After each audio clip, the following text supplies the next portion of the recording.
মণ্ডলত কেনেকুৱা বিজেপি পৰিস্থিতি? মণ্ডলৰ পৰিস্থিতিটো ভালেই আছে, বহুত ভাল আছে। আৰু আমাৰ লামডিং সমষ্টিটো ভাল আছে। আগন্তুক নিৰ্বাচনত আপোনালোকে যিহেতু অতি মৰমৰ ছাৰ এজনৰ আপোনালোকে পাইছে, পাই পেলাই আপোনালোকৰ কেনেকুৱা লাগিছে? বহুত ভাল লাগিছে, বহুত ভাল লাগিছে।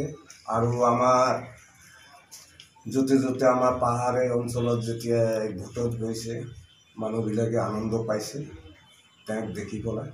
আৰু মানুহৰ লগত কথা পাতাবিলাক বহুত ভাল কৰিছে। বহুত আমাৰ ৰাইজৰ মাজত, ৰাইজৰ লগত আমাৰ বহুত ভাল কৰি কথা পাতা কৈছে, বহুত ভাল লাগিছে। তেওঁ কোনো চিন্তা নাই, আমাৰ কামাখ্যা প্ৰসাদ আৰু ঠাচা, আমাৰ কামাখ্যা প্ৰসাদ ঠাচা সি পূৰা 5 লাখ ভোটত সি জয়যুক্ত হ'ব।